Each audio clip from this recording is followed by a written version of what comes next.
Today I want to talk about 4 reasons why it may be a good idea to take your time getting back together with your ex.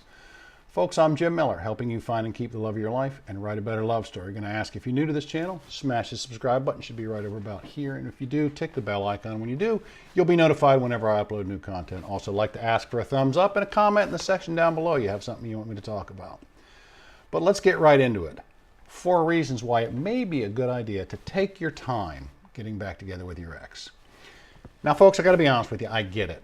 I have been there. I've sat on the couch for a weekend in the same damn pajamas, only getting up to grab something to eat or grab something to drink, and not even getting in the shower, just wasting my weekend away, wasting my life away there. Depressed, sad. I'm on season 7 of whatever garbage show is on Netflix at the time, just scrolling through it, just burning time, just trying to build, trying to build my life back on the couch. When all of a sudden the phone rings. Okay, boom, the phone rings. You look down at the caller ID and it's your ex. Okay, I've been there. Okay, or maybe it's a text. Maybe it's a text you get from your ex. And your first instinct is to grab that phone before the first ring is even finished, or to grab that phone and dash out some witty, romantic, loving text that's going to change their mind completely, and they're going to come rushing back to your arms and crawl back to you and beg you to come back into their life. Well, life doesn't really happen that way.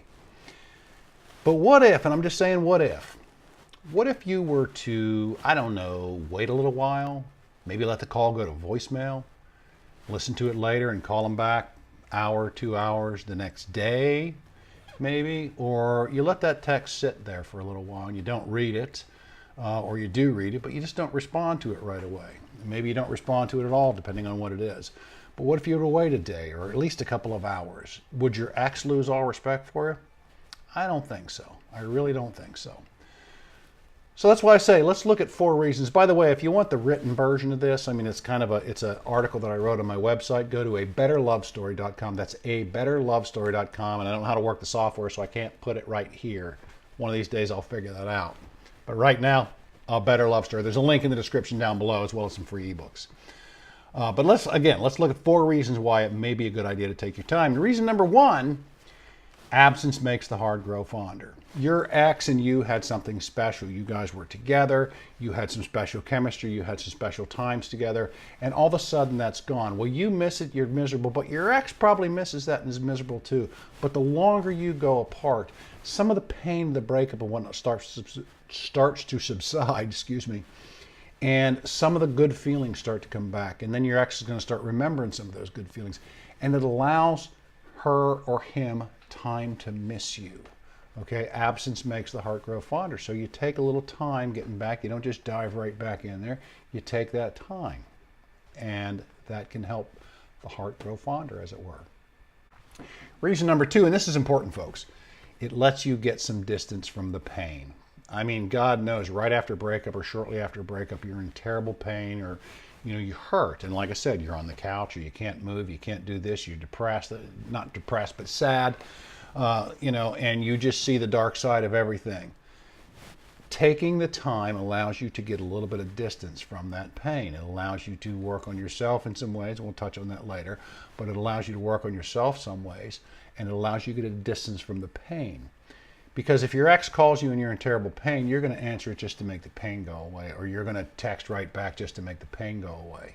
Okay? And it doesn't last, generally speaking, depending. Now, all of this comes with one caveat. If your ex is trying to reach out to you to maybe look at putting things back together, don't ignore them. Please don't ignore them. I had that happen. A guy was in no contact, and his ex was texting him after about 2 weeks, said, hey, you know what? Maybe I made a mistake. We probably need to look at this again. And he wouldn't text her back because he was in no contact. And he wrote to me and he goes, hey, what should I do? And I'm like, well, text her back, talk to her. I mean, she's looking like she's wanting to go that way. So that's the caveat that comes with this. Don't ignore your ex, but by the same token, take your time if time is given to you. And again, number 2 lets you help to ease that pain, get some distance away from the pain.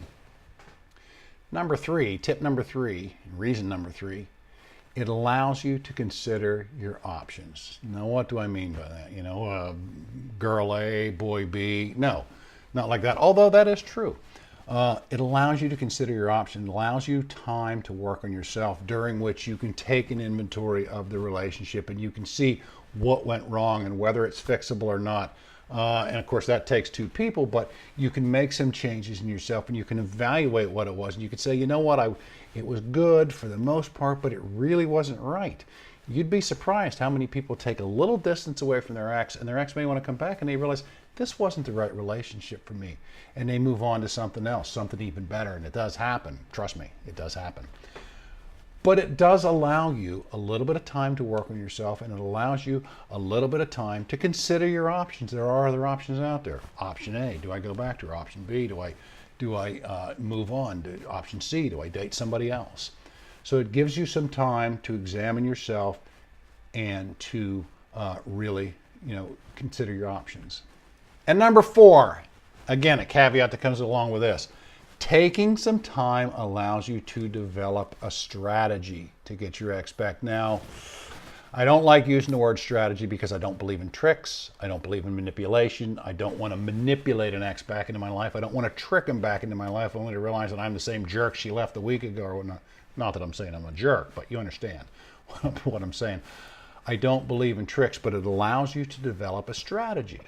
It allows you to think realistically about what to do and what you can expect. It allows you time, again, to do that inventory when you're working on yourself and whatnot, but it allows you to look at that and really develop a strategy. You know your ex a lot better than I do. I don't know your ex at all. And nobody does. Well, maybe some people, you know what I'm saying. But it allows you time to develop a strategy. And again, by strategy, I don't mean a tactic or tricks or manipulation, but it allows you to actually kind of plan out your steps. Where do you want to go from here? Where do you want to go from here? It kind of lets you look at, okay, I want to do the no contact. Okay, when the no contact's over, I want to contact them. This is what I want to say. No, this is what I want to say. How many times have you started typing out a text and erased it all because it just sounded one way or the other too wrong and you don't like it? This kind of allows you to develop a strategy by taking your time. So those are 4 reasons, folks, there again, that it's a good idea maybe to take your time getting back together with your ex. That's absence makes the heart grow fonder, number 1. Number 2, give you some distance from the pain. Number 3, allows you to consider your options and work on yourself. And number 4, it allows you to develop a strategy. Anyway, folks, again, Jim Miller, helping you find and keep the love of your life. Write a better love story. Again, check the description down below. There are some free ebooks.